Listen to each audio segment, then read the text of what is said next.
guest is arriving.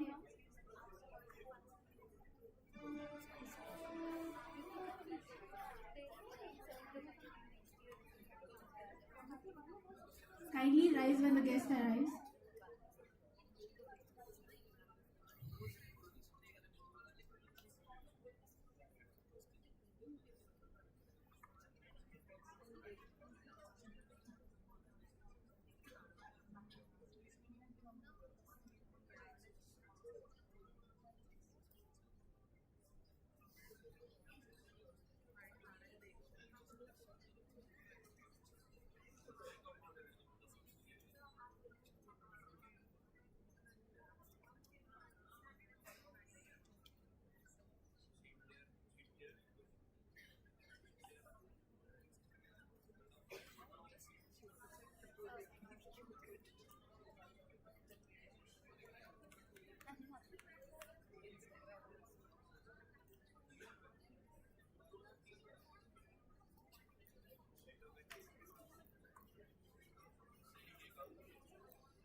Everybody please stand up.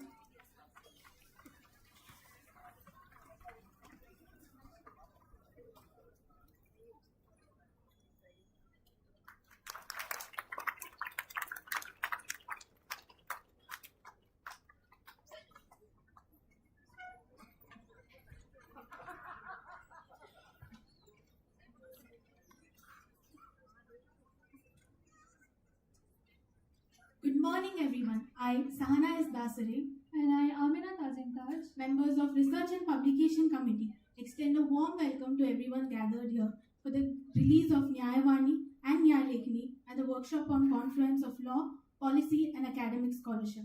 it is truly a pleasure to have you all with us today on this special occasion celebrating scholarship, creativity, and academic excellence. Every meaningful beginning is illuminated by the light of wisdom and knowledge. The ceremonial lighting of lamp symbolizes enlightenment, positivity, and pursuit of learning. I now invite our esteemed chief guest, Professor Dr. Sairam Bhat, along with our beloved principal, vice principal, faculty convener, student convener, and co-convener to kindly light this ceremonial lamp and formally inaugurate today's program. I request everybody to kindly rise.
formally welcome the gathering, I invite Ms. Jessica Benita Emanuel, co-convener of Research and Publication Committee, to deliver the welcome address.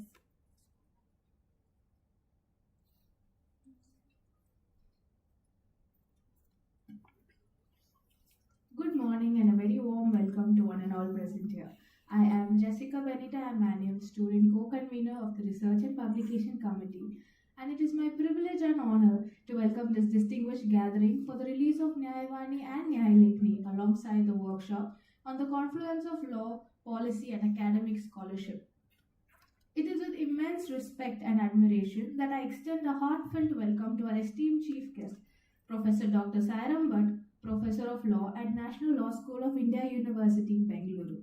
Sir, it is truly a full circle moment for me personally, as you had also graced my orientation day as chief guest when my journey to legal academia had only just begun. To now welcome you once again at a platform celebrating scholarship and intellectual discourse is profoundly meaningful.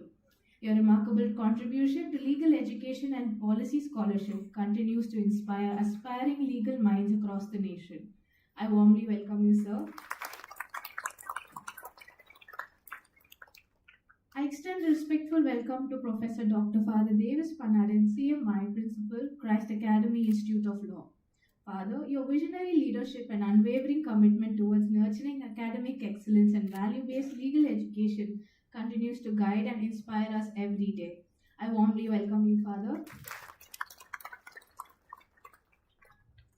I cordially welcome Dr. Sini John, Vice Principal, whose constant encouragement and support towards academic and student initiatives greatly strengthen the culture of learning and research within our institution. I warmly welcome you, ma'am.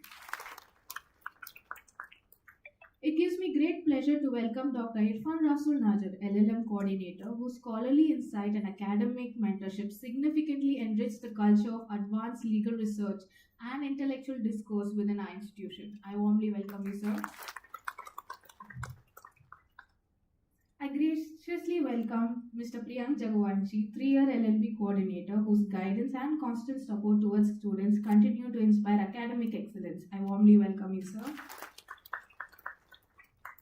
I wholeheartedly welcome Dr. Shivani Shah, faculty convener, whose guidance, dedication, and tireless efforts have been instrumental in shaping this event into a meaningful academic endeavor.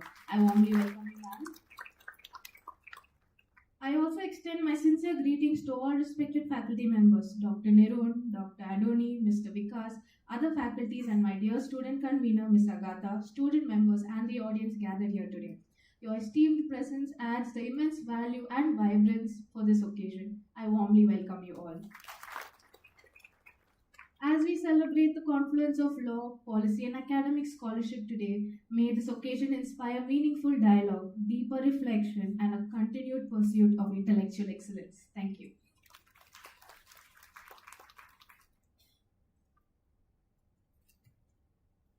Thank you, Jessica, for your warm words of welcome. It is now my privilege to invite our beloved principal, Professor Father Dr. Davis Panadan, CMI, to deliver the presidential address.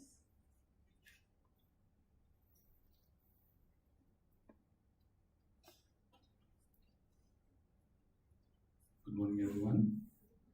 Also, Dr. Sairam Bhat, Chief Guest of today, Dr. Sini, Dr. Irfan, Priyank sir, Dr. Shivani, and my dear colleagues, my dear students.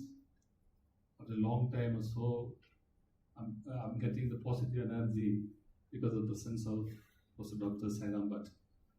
He could not come on the National Moot Court. Maybe this is the time, thankfully, I had to recollect the connection with also Dr. Sairam Bhat and with this institution.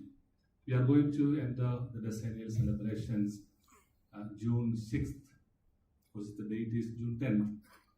And the day we had training program at National School, Professor Menon, the stalwarts of the legal education.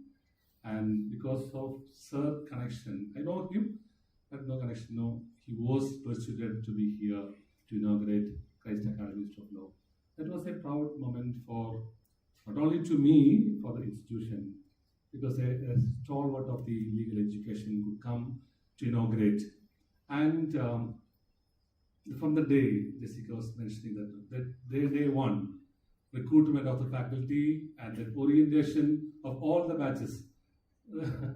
10th year also is going to be the orientation program. I'll entrust him the task. So that was his connection. When my difficult time, I used to connect with him. So this is happening here. What I should do. He, I think, 10-15 minutes talk. I remember during the strike also. I remember his affectionate advice to me strengthened me a lot to move forward. And during the governing council meeting, Justice Kumar and then Professor Dr. Sairam Bhat, Provincial may have maybe different opinion in his mind, but the starting moment, the Justice Kumar, why? Without discipline, what we can do? All these kind of remarks from high dignitaries silenced the maybe members of our congregation.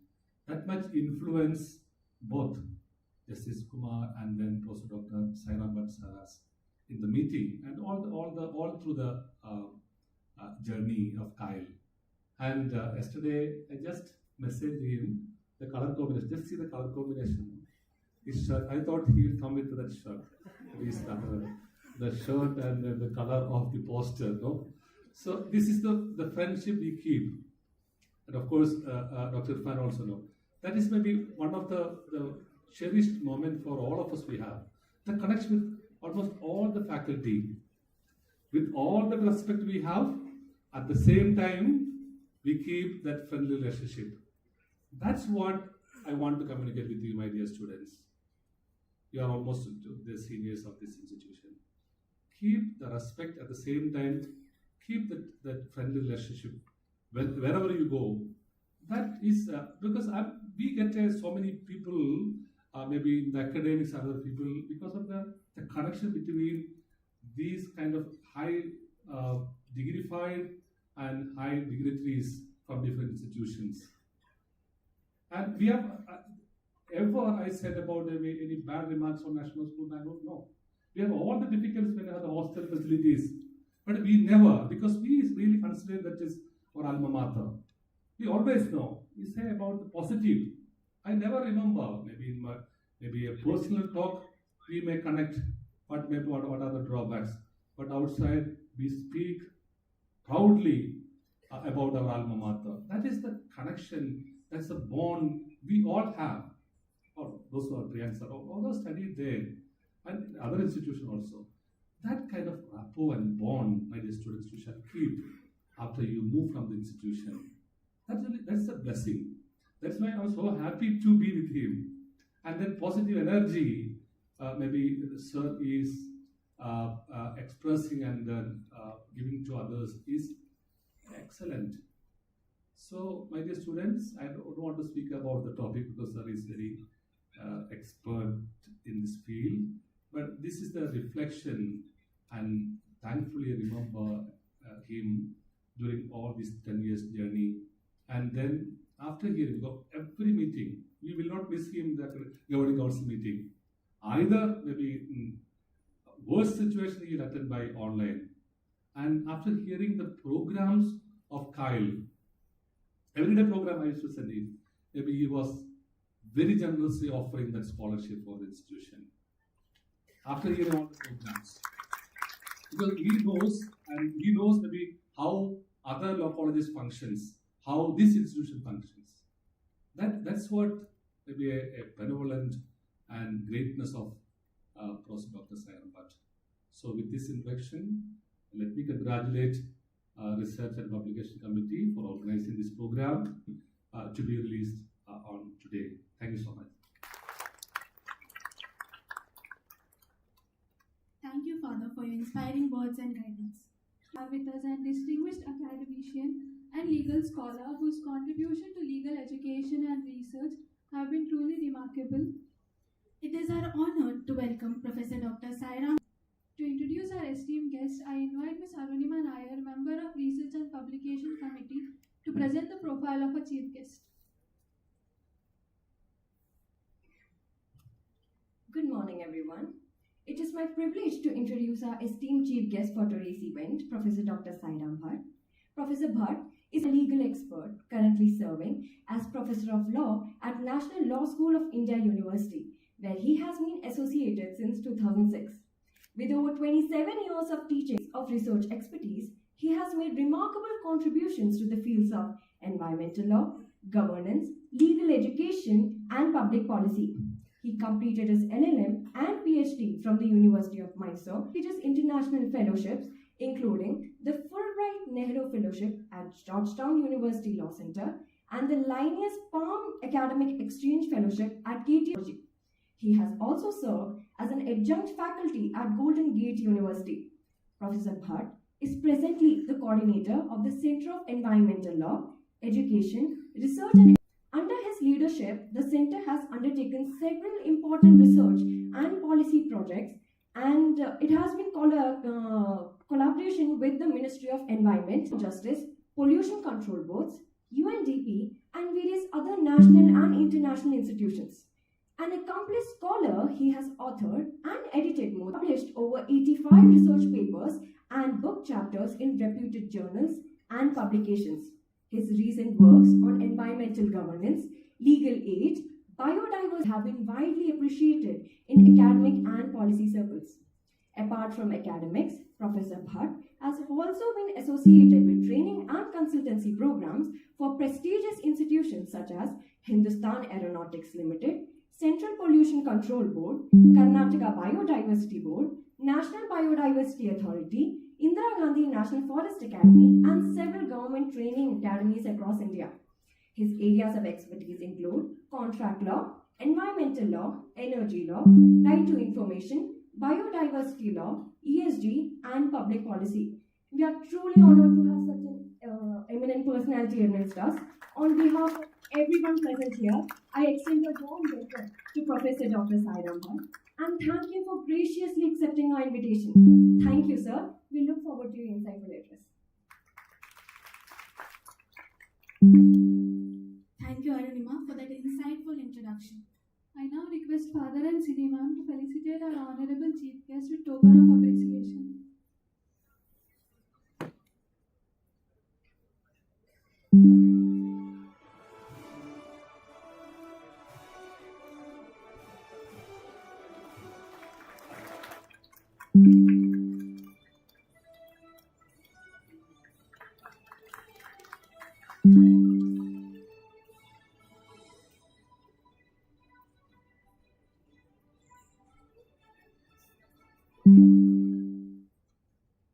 Thank you, dignitaries. I now invite Ms. Tanya Biju and Ms. Nyayalekani to introduce Nyayavani and Nyayalekhani to the audience.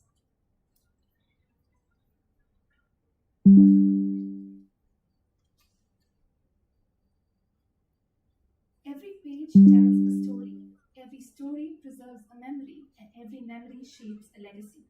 A very pleasant morning to each one of you present here. It is with great pride that I present Nyayavani, the official newsletter of Christ Academy Institute of Law for the academic year 2025-26. More than a chronicle of events, this edition stands as a testament to the spirit, aspirations, and evolving journey of our institution. From the very beginning, my vision to Nyayavani was to shape it into more than just a publication, to make it a voice that reflects the intellectual vitality, creativity, and collective achievements of the Kyle community. Continuing that vision, we also wanted Nyayavani to serve as a mirror of progress where every student, every faculty member and committee finds their efforts acknowledged. Behind every page lies months of teamwork, from collecting reports, editing content, designing layouts, and coordinating with committees, all driven by the belief that documentation is a form of legacy. As editors, I learned that the power of words extends beyond publication. It builds connection, pride, and belonging within an academic community. A heartfelt gratitude goes to a convener, co-convener, faculty mentors, and every contributor whose efforts shaped this volume. Together, we hope Nyayavani continues to inspire curiosity, compassion, and commitment. It is a matter of great pride and privilege to present before you the release of Nyayalekhani, the annual student law journal of Christ Academic Institute of Law for the academic year 2025-26. A law journal is not merely a publication, it is a platform for ideas, research, and meaningful legal discussion. Nyayalekhani reflects the academic spirit of our institution and the dedication of students who have worked tirelessly to contribute to legal scholarship.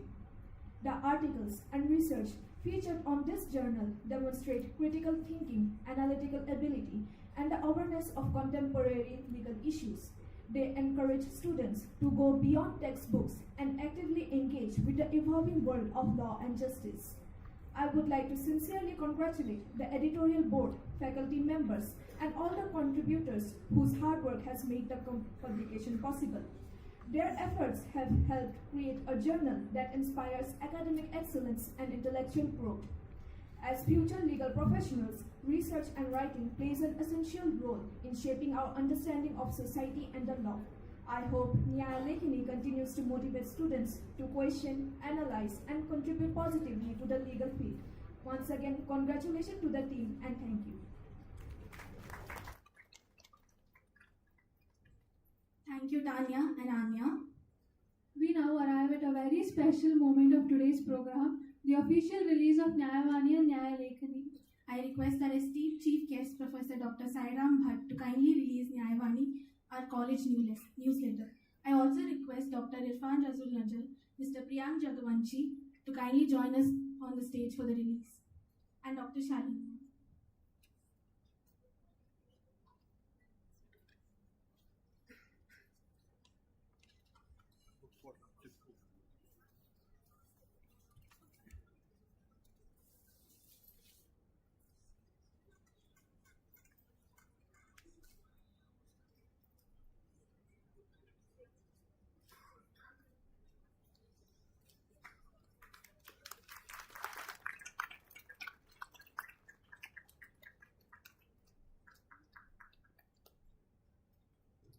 I request Chief Guest to kindly hand over the copies to the student editor of Nyayavani, Ms. Tanya.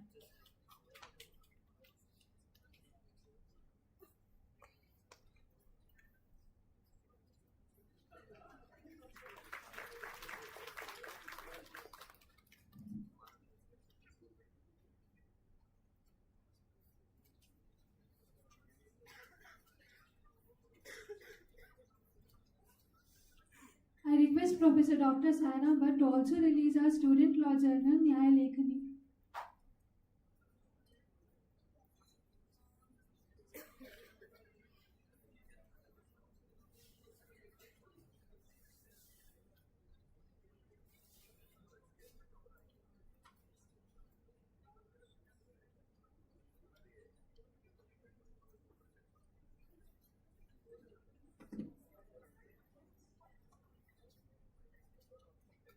I request our chief guest to kindly present the copy to the editor of Nyayalekhani, Miss Anya.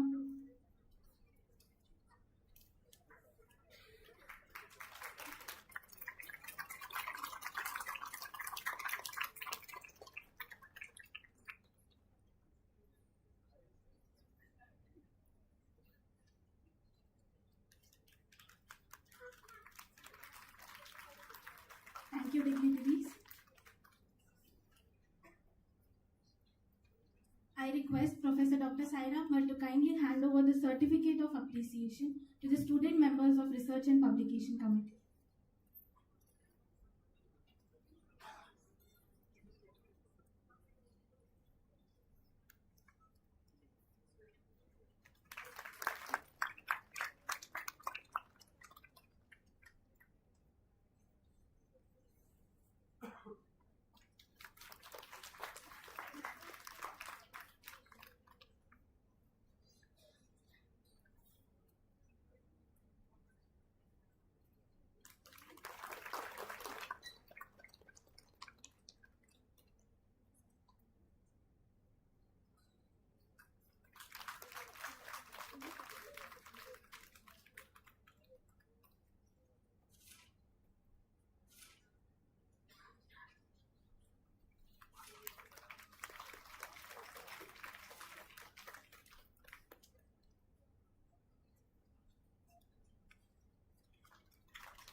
shall now proceed with the distributions of contributors' copy. I invite Ms. Joanna Susan Jijo, student member of Research and Publication Committee, to kindly call out the names of the contributors.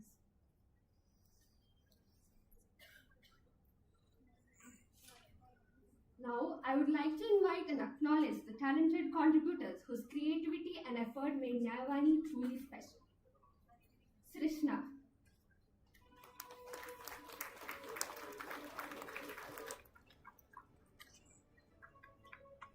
Jessica Benita Emmanuel,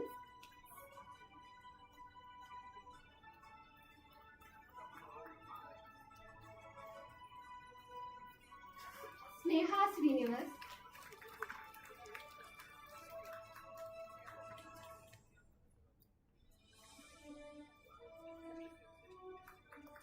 Sana Mutlev,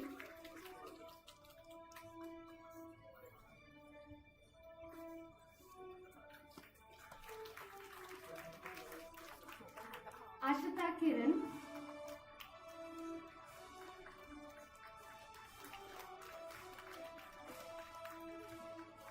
Namrata Jiaravya,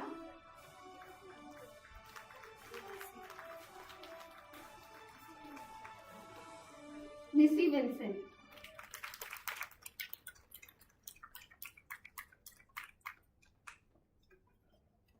Next, we would like to acknowledge the contributors of Nyayalekhani whose work and dedication added great value to this edition. Tanman Singh Khomsai,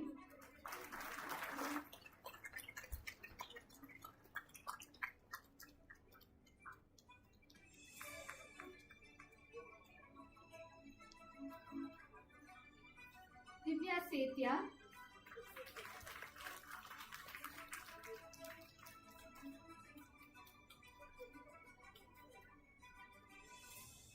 Mohpati Chakrabarti,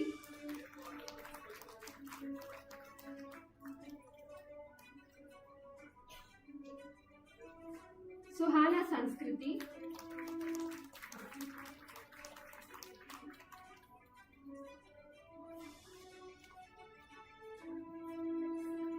Geetanjali Sujit,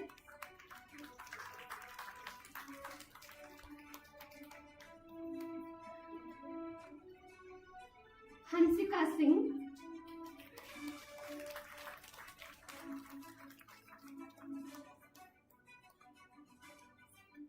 Khushi Kumari,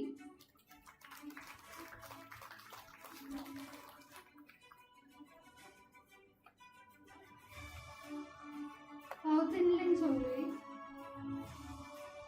Sneha Srinivas,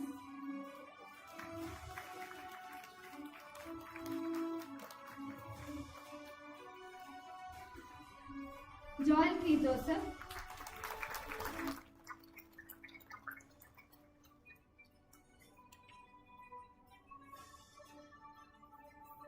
Meghna Mishra,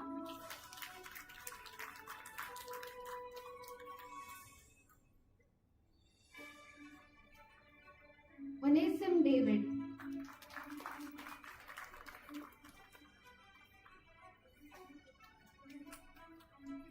with this, we conclude the contributor acknowledgements for Nyayavani and Nyayalekhani. These editions would not have been possible without the creativity and dedication of our contributors. Thank you for making these editions truly memorable.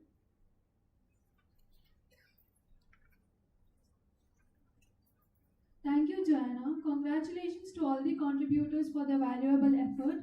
I request the dignitaries to take their seats off the dais. It gives us immense pleasure to invite Professor Dr. Sairam Bhat to conduct the workshop and share his valuable insights with us.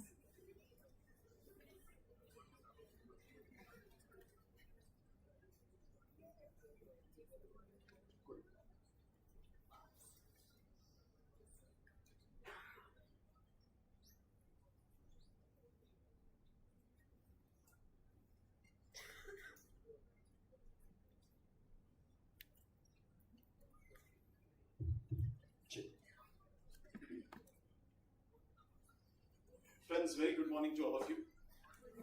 It's always a great pleasure to come back to Christ Academy. It's been 10 years of a long journey, establishing an institution here, being part of it, seeing its progress and seeing what it can achieve in such a short duration of time. I think it's a wonderful experience for me personally. It's also wonderful to see very young budding law students graduating from this institution and doing very well in the profession. Okay. I recollect my association with Father Davis, and it's a recollection that is always giving me very sweet memories. Though, of course, Irfan is also here. We started interacting when I was the hostel warden. Actually, it was time when I was as young as this photograph. Now I'm a little old, so I don't take these responsibilities. And young students like you are actually quite challenging to the administration. You have a lot of aspirations, expectations, and students at National Law School also are very similar, right? So as the chief warden, I was struggling to meet the expectations of these students because there are expectations of infrastructure, there are expectations of services, and you will be surprised to know that at one occasion I decided to make the chapatis myself because the students were complaining that the roti was thoda mota tha, to hum kha nahi sakte the. So I said no, I should now get involved in making chapatis. Interestingly, I never made chapatis in my own home, but for the students I had to do it. Look, this is the problem of the job and the profession. Anyway, after that my wife started saying, you better do the practice at home. You will perfect it at the hostel kitchen. So I walked up to Father Davis because I saw a very mature person walking, very disciplined, going to the library, doing his work. And it's very strange to find a disciplined person inside NLS campus. So I picked up Father Davis. I said, yeah, this guy is very different. So I started talking to him. And then I said, look, can I take your support in managing the students? And he said, sir, why not? This is my institution. And I may be a student, but I can definitely be part of managing the hostels, trying to help students. As a senior student, I may mentor them, I may counsel them. So I'm more than willing to do that. That is how my friendship with Father Davis actually grew. Right? And from a teacher-student relationship, I'm happy to say that we are friends, we are brothers, and I think we continue to collaborate on establishing standards in legal education, if that is one high aspiration. So friends, when someone introduces me over here, I really don't want the introduction because I feel that this is also my own institution. Right? It's my second home coming over here, so it's always a pleasure to be here. Now coming to the topic, friends, I will only talk to you about two stories. Is that okay? Right. Now, while I was coming over here, I was just thinking, what is the linkages between law, policy, and academic scholarship? And I think I can probably motivate you, inspire you to think very seriously into law and policy management, right? So let me talk to you about two distinct stories. They're not related, but they're two different. Before joining the National Law School as a permanent faculty in 2006, I had spent 2.5 years in Goa. I was working in a college called G.R. Kare College of Law in Goa, and this was around 2003 and 2005. And actually, I did not go to Goa to work. I went to Goa because I liked Goa. But anyhow, work also was there, so somehow, beach, college makes fun. So I went to Goa and, I was working in this college, and Irfan, I was the LLM coordinator at that point of time. So I see Irfan now taking over me. So I was never happy with just classroom teaching. I always aspired to do something beyond classroom. And that was right there from the initial days. And I started volunteering for a NGO in Goa. This NGO was actually run by two husband and wife couple. And I just volunteered. I went over there in one evening. I said, if you need some legal support, please call me. Usually in Goa, we we are free after 3 p.m. The college is not there, so please. Slowly they started calling me, and we started working and collaborating together. I saw this NGO. They were actually concerned about kids from Karnataka. There is a community in Karnataka called the Lambani community. Some of you know about this community. It's a strange community with strange customs. This is a community that does not hesitate deploying children for labor. Okay. And this community, usually if you go to Goa beaches, how many of you have been to Goa? Don't raise your hands. All of you have, okay, you should go to Goa, okay? I will request Father Davis that he can have a retreat in Goa.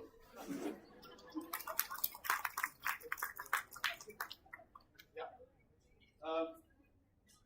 So this community, if some of you even observe today, if you go to Goa beach, they will come selling beads to you. Just observe, go to any Goa beach, they will come and sell beads. So if you want the beads to be put in your hair, they are the ones who do it. And they also will tell you astrology. That is what this Lambani community is all about. So this Lambani community was dominating Goa, and usually they have their children not going to the school but helping them in the street.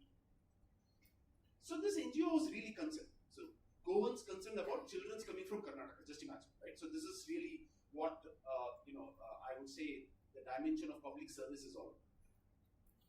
Now, while we were getting into this, we were saying, okay, what do we do? Can we take these children out and put them in schools in Goa? Are there such schools available? So we were, trying to plan kind of an action, trying to talk to the government. The government was not really concerned. The government said we are only for Goans. We are not for migrants. Okay. So we had concern. So we went to the minister. We went to a few other NGOs. They said, no. See, Goa is a very small state. We have our own problems. We can only take care of Goans, but we can't take care of migrants. These migrants are coming from all other places. We cannot bother. Is there a law and order problem? There is no law and order problem. So what is the problem? Then, we said child labor is a problem. Why encourage child labor? Take part in a public policy program where, you can eradicate child labor from India. Why should you bother about customs and practices? And why can't Goa be a safe haven for safe children, for children and their lives? So as we progressed in this project, friends, we slowly came to know that some of these children were also used as sex workers. Children. Please.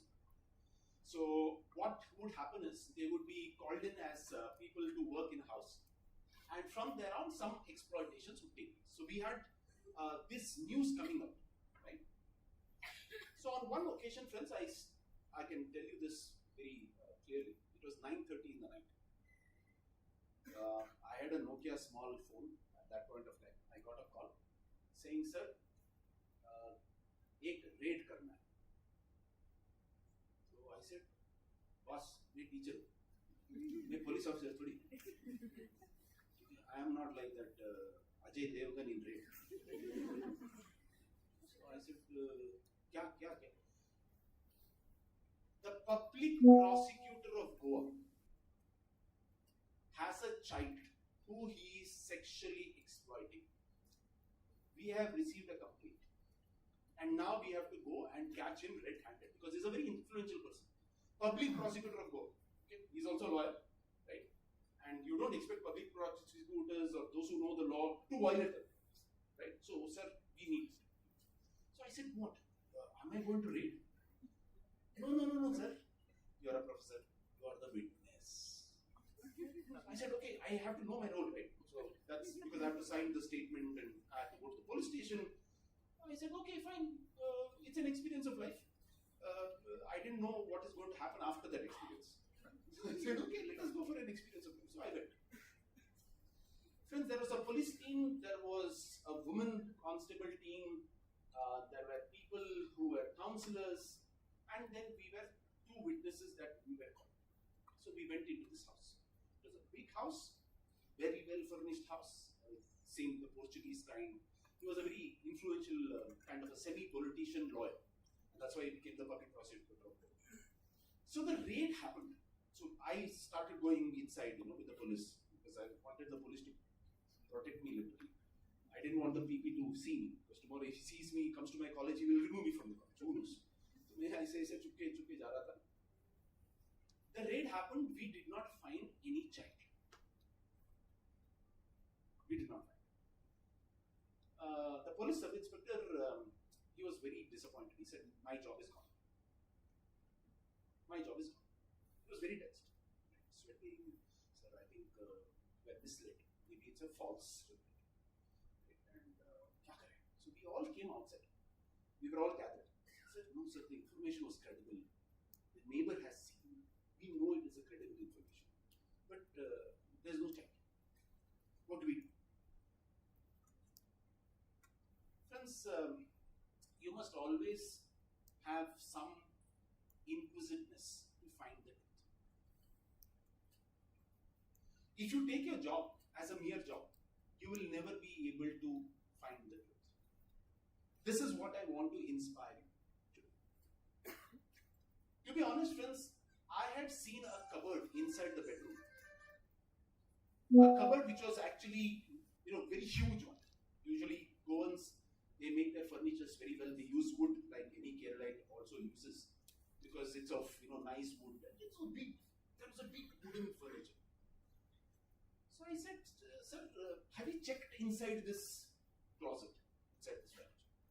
He said, no. Usually clothes will be there. No, we have not checked. We have seen everywhere else, but we have not checked. I said, no, we should check it. Because if it's a child, the child could be hidden in these places. Police officer said, नहीं sir, ऐसा नहीं होता है. The child will get suffocated, it will die. कोई कौन करेगा? वो PP कैसा करेगा? I said, no sir, एक बार जाते हैं. We'll go inside. We will just check some of these places. Let's try and do it. Right? Hidden places. Wherever there may be a secret drawer, secret rooms. Let's do it, sir. He was still reluctant. Then luckily the woman constable said, sir, I think sir is right. मेरे को भी शक है कि वो बच्ची उस drawer में हो सकती है.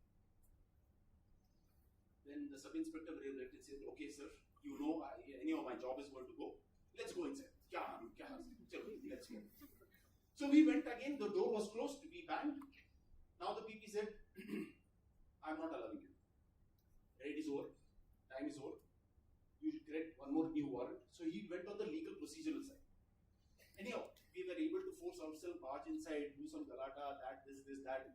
And please note, during those days, we did not have some, video cameras and all that. Only witnesses were only there. Anyhow, we went inside. And the first thing that we ran inside was to this bedroom and this big cupboard. It was locked. We demanded the key. He refused to give. We went to his wife. We threatened his wife. We almost intimidated her. She was actually sweating. She was nervous. We could make out that something is fishy right now. He said, if you don't give, you are also going to jail, apart from your husband. She gave the keys. We opened the door. A child just fell down and collapsed. An 8-year-old Lambani girl from Karnataka. We immediately picked her up, ran to the police jeep. We took her to the hospital, and luckily she survived. Now the entire story, friends, resulted in a case against the public prosecutor for child labor and child sexual abuse. And to be honest, friends, I traveled to Goa 6 times to depose before the court because I was a witness in this case. Now, if you ask me, sir, as a teacher, should have done it, should have been involved in it, should have gone 6 times to Goa to depose in this particular case, what did I achieve? Probably, friends, what I achieved is today in a law called the Goa Children's Act 2003.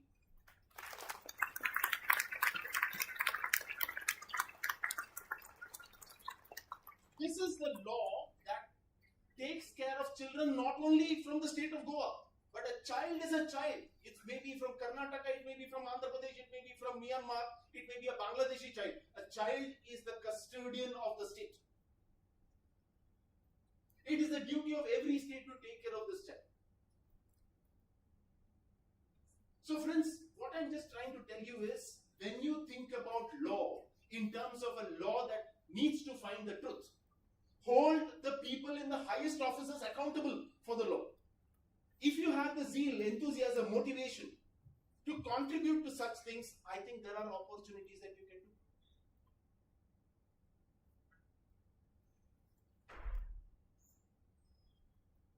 Friends, tell me something as students of law. Is this a mere case of child labor and child sexual abuse? Or is this a case of something else? When you put a child inside a cupboard and lock her over there just because you want to protect yourself, what offense you might have done? Human rights. Attempt to murder. Attempt to murder. Anyone else? You lock someone up in a cupboard. What do? What's the offense? False imprisonment. Oh my God. That's usually what the police do. But okay, good thinking. Restricting their movement. Okay, is there an offense in BNS about the same? Unlawful restraint. Okay, lawful restraint and unlawful restraint. Fair enough. What else? What if the child would have died inside that cupboard? A few minutes, few minutes. I think not even few hours. The child would have got suffocated inside that cupboard. Can you imagine what could have happened to the child? And what could happen to this public prosecutor? Anyway, the point is, friends, the intervention of law and policy becomes very critical over here. You know, law is always good on paper. But as it comes to the implementation part, the policy suffers. Because there is a lot of difference between what is written on paper and what is practically being implemented. So as lawyers, I think this is the bridge that you must understand. It may look all good on paper, but is it there in practice?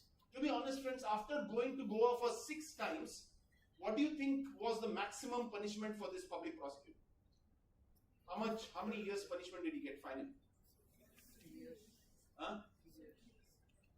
10 years. 6 years. 3 years. Friends, he got 0 punishment. He was removed as the public prosecutor. That's all. He was acquitted. He was acquitted because he was able to prove that the parents of this 8-year-old child voluntarily kept her in his house because of their poverty. They had left her in his house, taken a loan of 50,000, and they have gone back to Gulbarga. This is what he proved in the court of law, and he said, look, he never made the child work, despite the fact that the child had said, I was made to work. So sometimes, friends, there is a big contrast of what is written on law in paper to what is law in reality. Are we ready to face that? And that is what is the public policy dimension in it. Okay, let me go to my second story. After that, if you have any questions, you can ask me. But this second story is also not as dramatic as the first, but probably something that I want you to think about. Friends, a couple of years back, when I had come back from Goa to Bangalore, I went to a house for dinner, and my friend, he started saying, do you know what happened? I said, tell me what happened. I went to the Bangalore Majestic Railway Station, and when I was there, a dog came and bit me. I said, हाँ ठीक है. उसके बाद क्या हुआ? उसके बाद I did not bite back. But naturally I went to the doctor gave 6 injections, and now also I am taking. I said, उसके बाद क्या? उसके बाद क्या? That's it. Maybe you want me to go to the temple and do some Shani Puja or something like that, so that the dog does not bite me again. No. After that, what do you do? This guy was like, what is after that? What? कहना क्या चाहते? I said, कहना कुछ नहीं चाहता हूँ. Didn't you file a case? Mad fellow. Always thinking like a lawyer. Who should I file the case upon? That dog was a stray dog. useless lawyer, always thinking of cases because you want to make money. I said, no. See, where did the dog bite you? The railway station, platform number 1. Then file a case on the railways. A railway platform ticket, 10 rupees. Dog bite, what? How much? Keep quiet, man. So he dismissed me, but luckily gave me food. I was happy with that. I had my dinner and then came back. If a situation like this arises with you, can you file a case? Yes. On whom? On the dog. On the stray dog. On dog lovers. Okay, how many of you are dog lovers here? Oh, quite a few. So you love dogs and you don't love humans. Or you love both. And maybe you love yourself also. It's time that you start loving yourself. 400 lawyers argued a case in the Supreme Court just recently. 400 lawyers. And they argued for stray dogs very recently. Just a couple of days. It's been just 2 days in the Supreme Court right now. Friends, look at stray dogs and look at public policy. How many of you think stray dogs have the right to live on the streets? Please raise your hands. Only a few. Okay. Good. So you are in the front row. Can you tell me why? You're a dog lover? Okay, very good. You have one yourself? You have one at home? You have 10 dogs. How many human beings? He's from a rich affluent family. You can feed 10 dogs.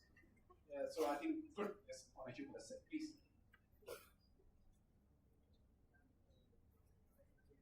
Right. The dogs also have the right.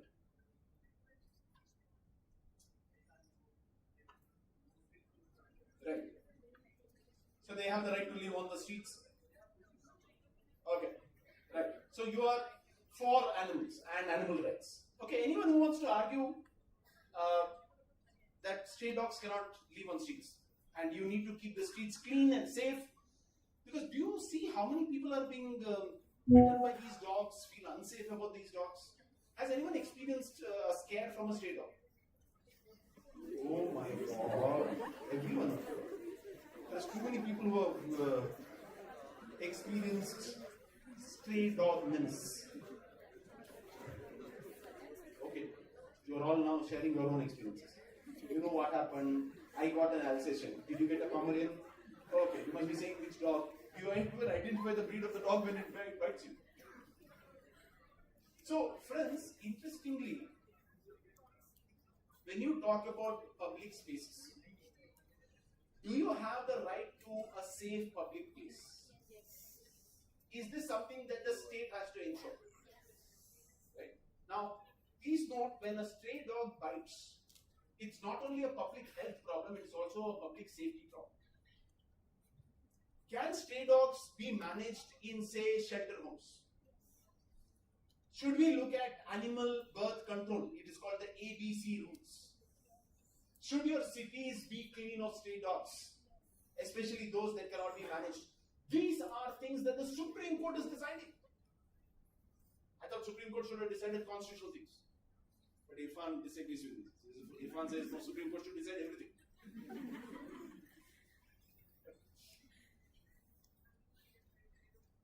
Friends, if you have seen horrifying videos of these stray dogs or even own dogs biting and actually showing a lot of rage on public streets, I think what the Supreme Court has said is that stray dogs do not have place in the streets, especially if they are danger to public safety.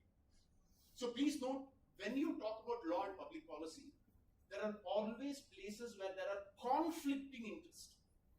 At one hand, you have interest of animal lovers who say, no, we want the stray dogs to be protected. Like, for example, you might have heard about Menaka Gandhi. Right? She is a animal activist. She wants to protect the rights of animals, which is rightly so.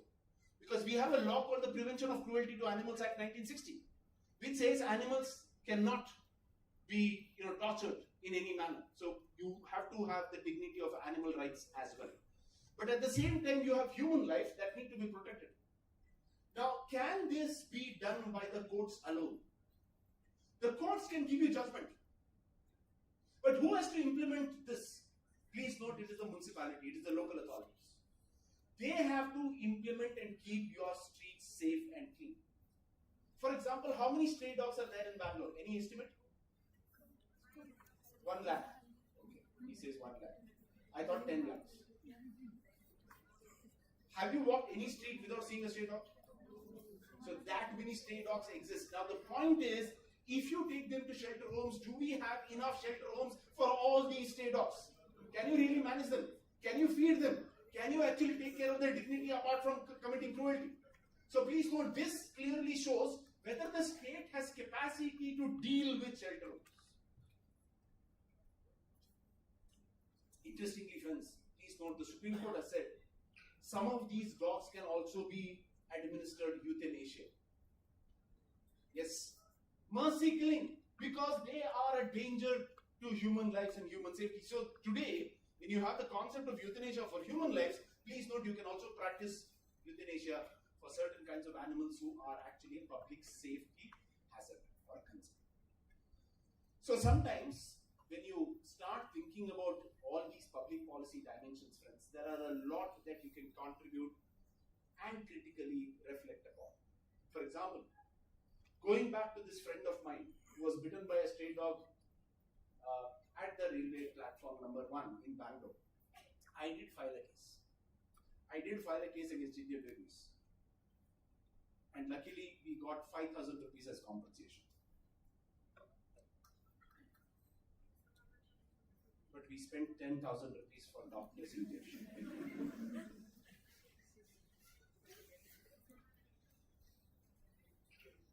I did not charge him lawyers' fee.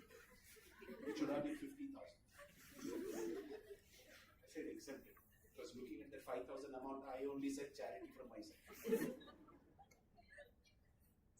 But friends, please know, this is the reality sometimes of the dimension of establishment of your right. Friends, as lawyers, please note, you don't go to the court just to say that I have this right. You want to establish the duty of accountability. Don't please worry that my client got just 5,000 rupees as compensation. What you must be worried is, did the court lay down the duty of the Indian Railways to keep those platforms safe for other passengers? Don't fight litigation only for yourself. Fight litigation for the betterment of the society. Change of space and time. You might have just got 5,000 rupees, but if the court in the same order says that, look, it is the duty of the railways to keep these platforms safe from stray dogs, I think that is the win for the society. That is win for public policy.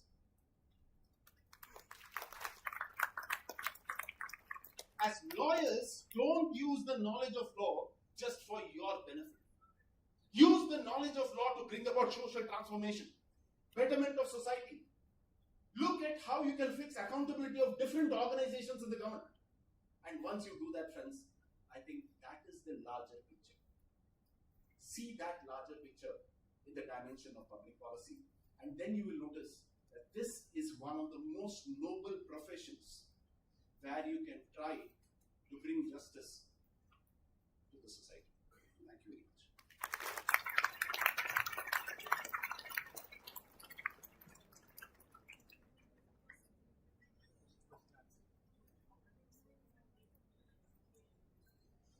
Would you have any questions? Yes, please.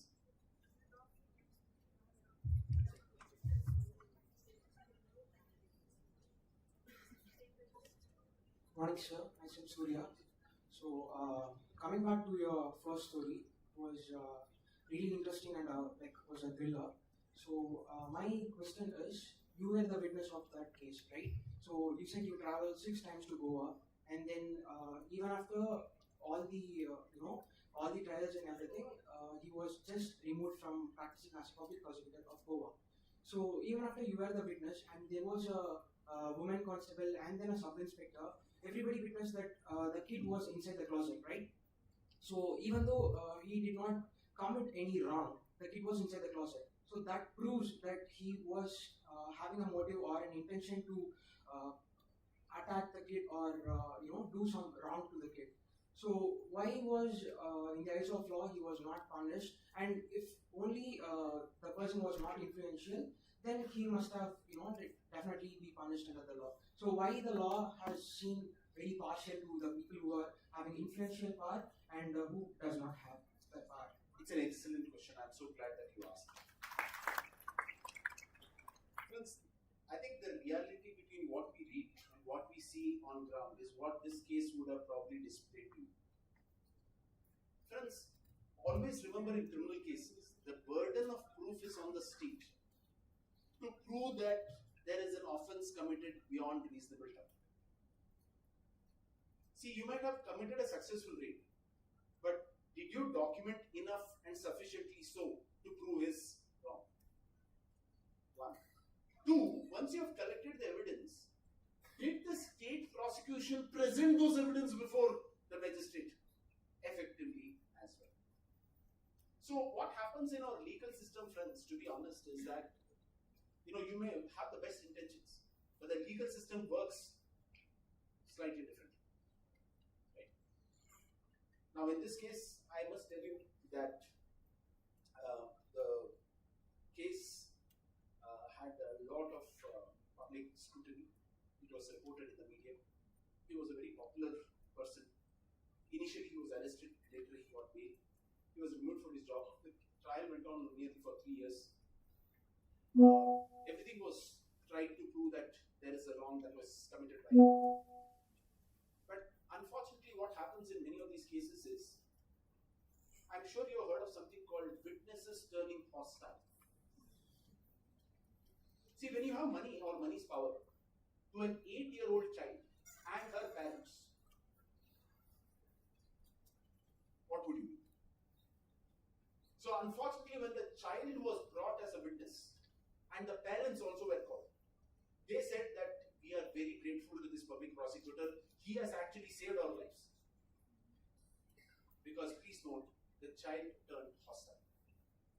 And by that time, she was almost 11 years. She came and she said, "Sir, no, I don't think he has done anything wrong. He's completely innocent." So when your prime witness or the victim of the entire episode does not stand with you, for whatever reason, see, you can't. See, in India, the biggest challenge is poverty. Right? So if I can buy someone's silence, I think the justice system unfortunately fails. And that's precisely what happened in this case.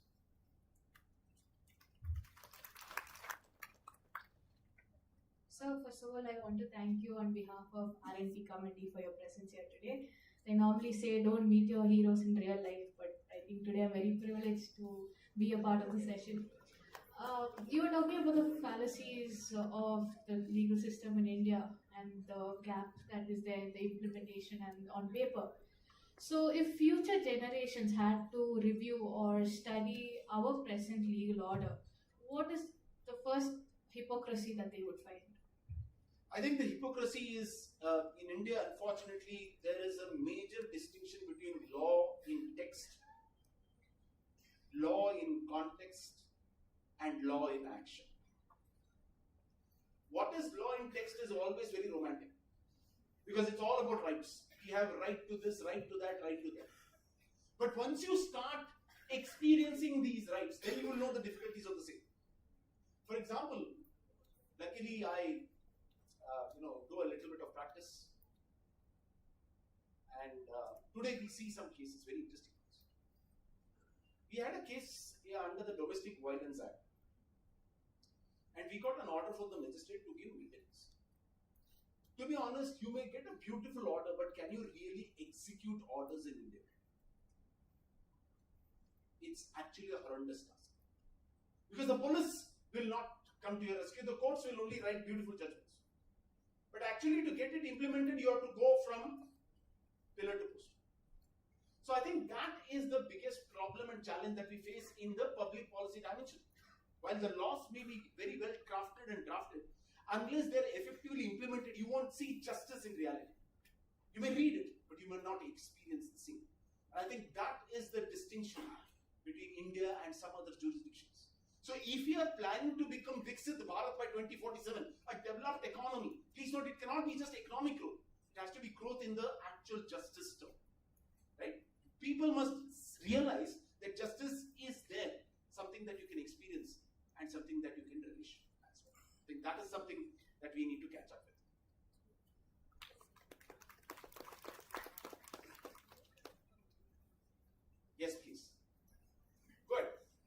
can hear you.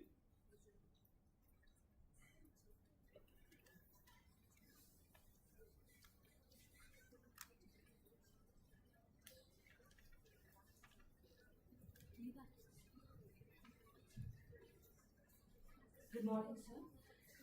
Sir, you have told that in continuation of the same question, wouldn't the PP held liable for his mistake? As apparently everybody of you know that he was the one who committed the mistake. The only thing left was the evidence. And coming to the evidence part, the girl was an 11-year-old girl. So in the eyes of law, she's a minor.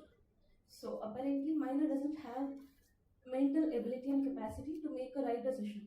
So how can the court take her decision or her experience as a valid one to make him, to not held him liable? You never make the child a sole witness. You actually gather both direct and other circumstantial evidence as well. But the child is also the victim of that kind of so-called crime, right?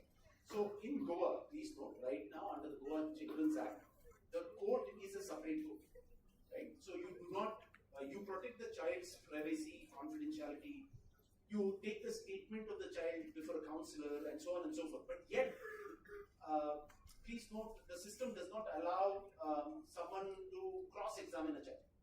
So these protections are there in law. However, if the court finds that the child has not given any kind of evidence towards holding someone guilty of the same offense, then the court can do very little to hold someone guilty. Because in criminal law, please note, it is proof beyond reasonable doubt. And even if the evidence, you can puncture any reasonable doubt, and that's what defense lawyers do. See, why do great lawyers, become great? In a sense, they become great because they're able to bring that doubt in the mind of the magistrate and the sessions court, saying that this is where the evidence is a problem. So it is not proving my guilt beyond reasonable doubt. So in criminal law, we say, please note, 10 guilty men can be allowed to go scot-free, but one innocent should not be punished. This is what we call as the adversarial system of justice. And that's a problem in India. Whereas if you go to civil law nations, the system of criminal justice is called inquisitorial system. In inquisitorial system, the judge is not just an umpire. Usually in India, that's what happens. The judge is just an umpire. The defense and the prosecution, they try to prove or disprove the case. The judge only merely is a spectator. He writes the judgment. But in civil law nations, the judge is an inquisit. He is there to find the truth. He goes beyond what the evidence is. He can actually have the police re-examine the case, re-investigate the case, re-inquire evidences, collect fresh evidences. And please note, in India, it is not that some of the courts in India have not followed the inquisitorial system. If you see the Delhi assault cases, if you have heard of something called Priyadarshini Mattu case, please read this case. The Delhi court said, sorry, even if the evidences are not good enough, we will hold a fresh investigation. So we will act to find the truth. And that's how they were able to convict him. But that are stray cases, are incidents. I hope the entire judicial system changes from an adversarial to an inquisitorial system, and then I'm sure such cases can actually result in conviction.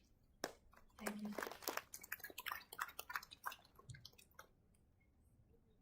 Sir. Yes. Hello, sir. Good morning. I'm Jay Devi. So I'd like to ask two questions from your both the stories. So it was really excellent, but actually I want to ask that you have said the child was backed up from her opinion, like in the witnessing. So what is the legal validity of the dismissal of that officer then? And the second thing... No, that's a state government rule. See, I'll tell you, when you hold offices as public officers, it's not only that you are legally competent, but also morally competent to hold these offices. Right? You must invoke that kind of faith from the general public to be a public prosecutor. So that is for the state government to decide. That's a separate proceeding in itself, which is called the departmental proceeding.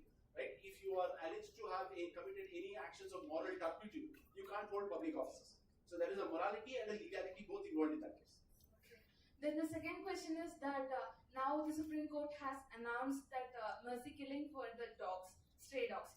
So in the sense, we have mentioned that in Bangalore itself, there may be about 10 lakh dogs in our Bangalore. So if we are killing 10 lakhs, most probably, then is it not vulnerable towards the animals in the Bangalore then? Not only in the state. Friends, can I be a little humorous?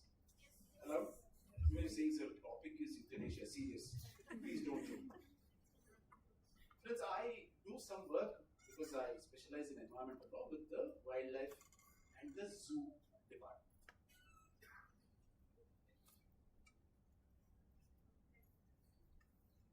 Zoo. I work. So when I spoke to the zoo officials, they said, "Sir, ये तो good news है हमारे लिए." मैंने कहा, कैसा? Sir, हमारे यहाँ टाइगर है, लायन है, इनको क्या खिलाऊं?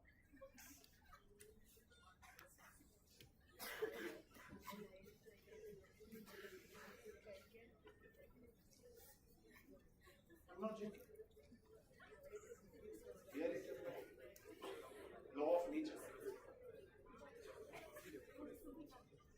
So I asked them, "Sir, what is the statistics of dog meat in a zoo? What is the statistics of dog meat supplied in a zoo? Do you want to file an RT and find out?"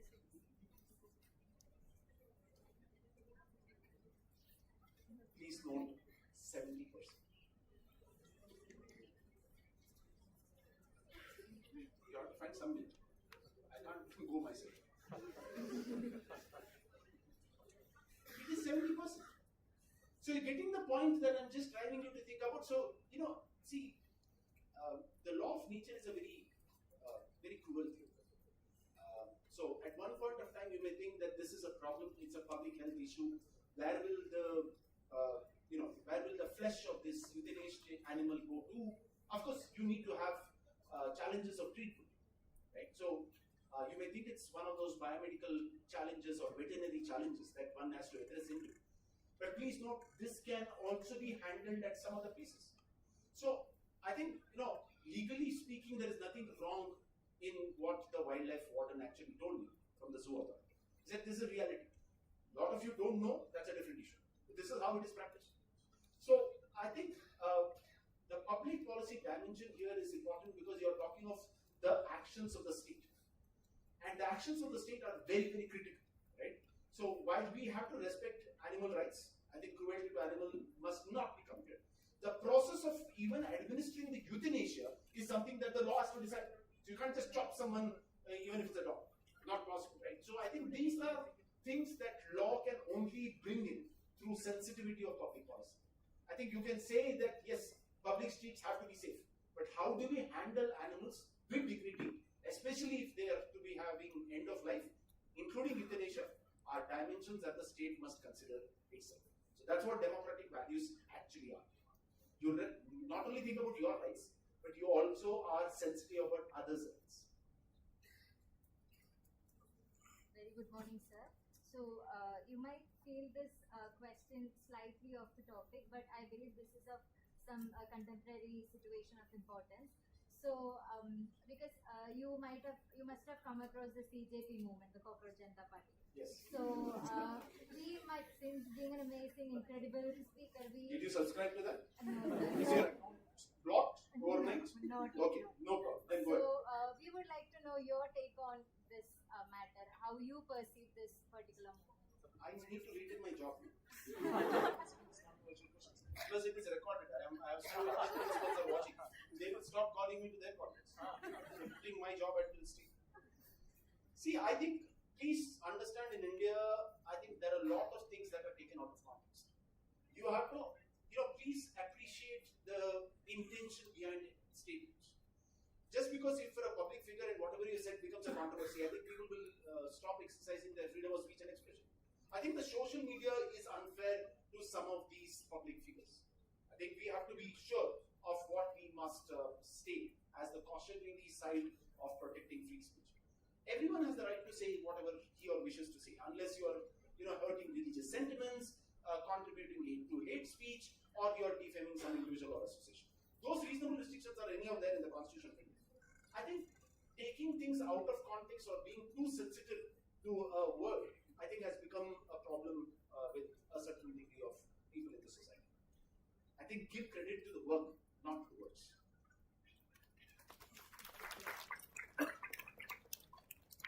All right. Okay. Last question. Okay, please. Good morning.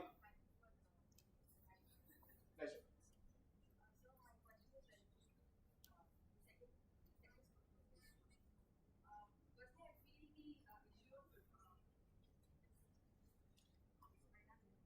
Firstly, I feel that the issue of dog bites and whatever the problem is going on is much deeper than what we understand. Right. So,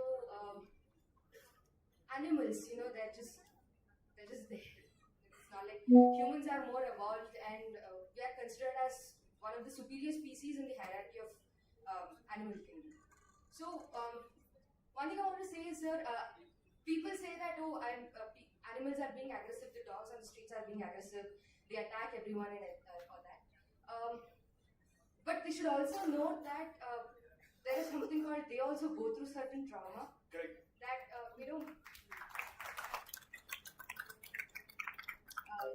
people hail, they throw stones at them, they just randomly shout at these dogs and everything.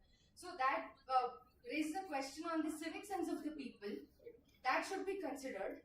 And also, speaking of the governmental part, how well do you think the government or the municipal bodies are providing facilities or the funds to these shelters? Because most of the shelters are all NGOs. Right. They have to run on their own funds. They have to somehow come up with the money and everything. Right. So how well do you think these government bodies are providing the aids or monetary facilities? These are things that went on in the Supreme Court and two judgments. Please note it down. So there were for, there were against, there were a lot of debate, practicality issues. Like at one stage, the court said remove all stray dogs, right? But that was not practically feasible. You can't do that, and you can't, make Delhi Singapore. It's not possible. So then they modified their judgment. They said no, let us only deal with those dogs that may actually be a public health concern, with rabies and so on and so forth. If they're aggressive, then we have to remove them. Or you have to look at animal birth control law, which includes forced sterilization. Okay, that could be also traumatic to a dog. So to remember all that. However, these are things that are the public policy dimensions, how and what you do. But the fact still remains that when you talk about why these dogs are becoming aggressive, right? Do we have any kind of study that says why these incidents have happened, right? And can you ensure someone's right to life, right? If you recollect, in Bangalore, please note this was something that you can go to Google and find out. Elderly man, most elderly men, they don't get good sleep. So he got up at 4:30 in the morning. It was a cold winter Bangalore morning. He started going for a walk, but what he did is, because it's early morning, he covered himself with a blanket.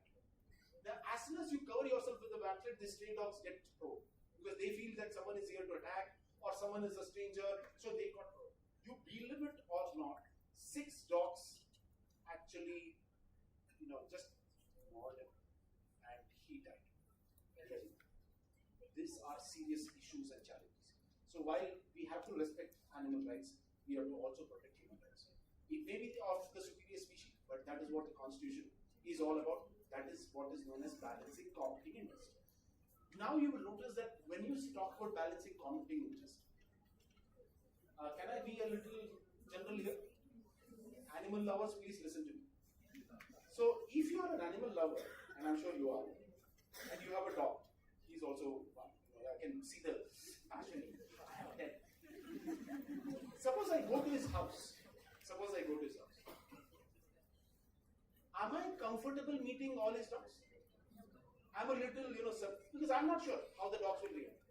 Right? So I'm a little hesitant. So I get a little tensed, anxious, how the dogs will treat me. I know he will treat me well because he's human. But I'm not sure how the dogs will treat me. So I'm a little hesitant. I said, but what is his first reaction? His first reactions will be, sir, kutta kuch nahi karega. Kutta kuch nahi karega. Sir, don't be afraid. He will do nothing to you. He is confident because the dog has done nothing to him. But what guarantee that it won't do anything to you? So I think some of the challenges is dogs like a very friendly environment. Right? Can you ensure that? Right? that is something that if you do, I'm sure you don't need these shelter homes or anything else. So your streets themselves have to be safe for these stray dogs.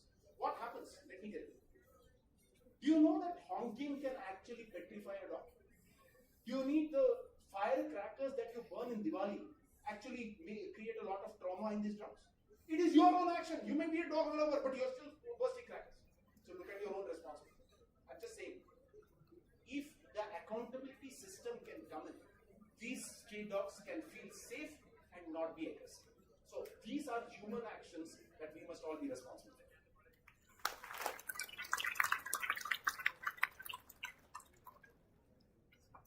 Thank you, sir, for such an engaging and enlightening session. Your insights have truly inspired us to approach research and academic scholarship with greater clarity and purpose. Gratitude is one of the noblest expressions of appreciation. To express a heartfelt gratitude, I invite Ms. Agatha Rose, Student Convener of Research and Publication Committee, to deliver the vote of thanks.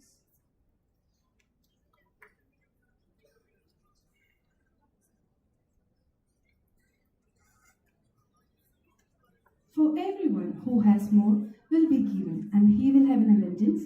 But for the one who has not, even what he has will be taken away. The Holy Bible quotes on gratitude and gifts.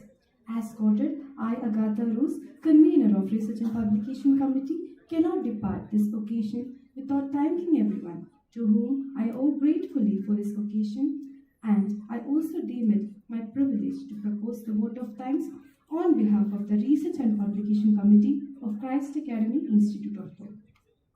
First and foremost, I thank our chief guest of the day, Professor Dr. Sairam Bhat, who wholeheartedly accepted our invitation to enlighten us with his presence and insights. Sir, your grace and expertise have immensely made this occasion a meaningful and blessed one.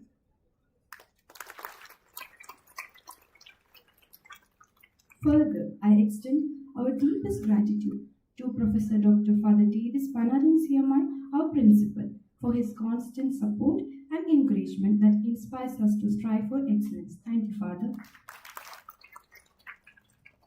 To our Vice Principal, Dr. Sini John, I'm thanking you with my full heart for your guidance and presence, which always strengthens us for all of our initiative. Thank you, ma'am. I also thank Dr. Shalini S., Dr. Irfa Razul Najar, and Mr. Priyank Jagwanshi for your esteemed presence. I cannot pass without thanking our dear faculty convener, Dr. Shivani Shah. Ma'am, we are truly grateful for your mentorship and the faith that you have placed in us to work together as a team. Without you, this Nyayavani and Nyayalekhani wouldn't have happened. And to all our respective faculty members, Dr. Nerun R.N., Dr. Adoni T. John, Mr. Vikas Galut, your commitment, sleepless nights, multiple scrutinies, enthusiasm are the true driving force behind Nyayavani and Nyayalekhani. Each efforts, ideas, leadership, and teamwork of yours has been counted very respectfully with all of our gratitude. Thank you. With utmost gratitude, I thank our student members, Ms. Jessica Benita, Emmanuel, co-convener, Ms. Nyayalekani Setia, Editor-in-Chief Nyayalekhani, Ms. Tanya Biju, Editor-in-Chief Nyayavani, Ms. Joanne Jijo, Ms. Amina Tazin Taj, Ms. Namrata Ji Aradhya, Ms. Sahana S. Dasri, Ms. Arunima Nair. Thank you, all of you. I thank Jyot sir, Deepak sir, and Sachin sir, and the entire IT department and the office for their assistance and help with pleasure. Let me end with a thought. Alone, we can do so little. Together, we can do so much. Helen Keller, just like the way Nyayavani and Nyayalekhani became a possibility today. May this unity and shared vision continue to guide us in the days ahead. Thank you all. Great day ahead. Thank you, Agatha. As we come to the conclusion of this memorable occasion, I kindly request everyone to rise for the college anthem followed by the national anthem.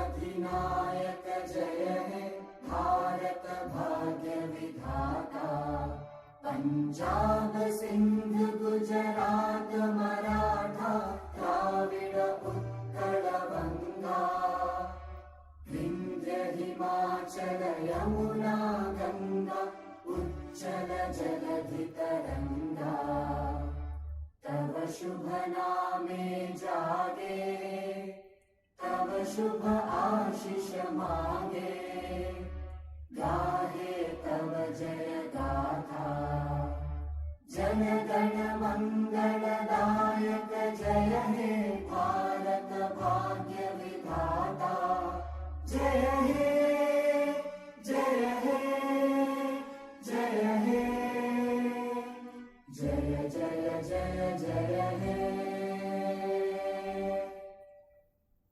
I request the contributors and student members of Research and Publication Committee to kindly stay back. Others may kindly disperse to their classes. Last hour attendance will be taken at 10:55 by the subject faculty. Thank you.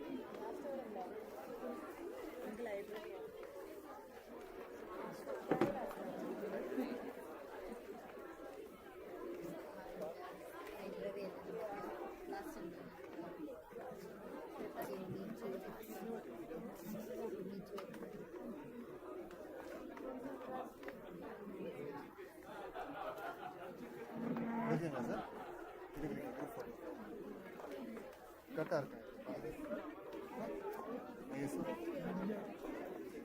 ये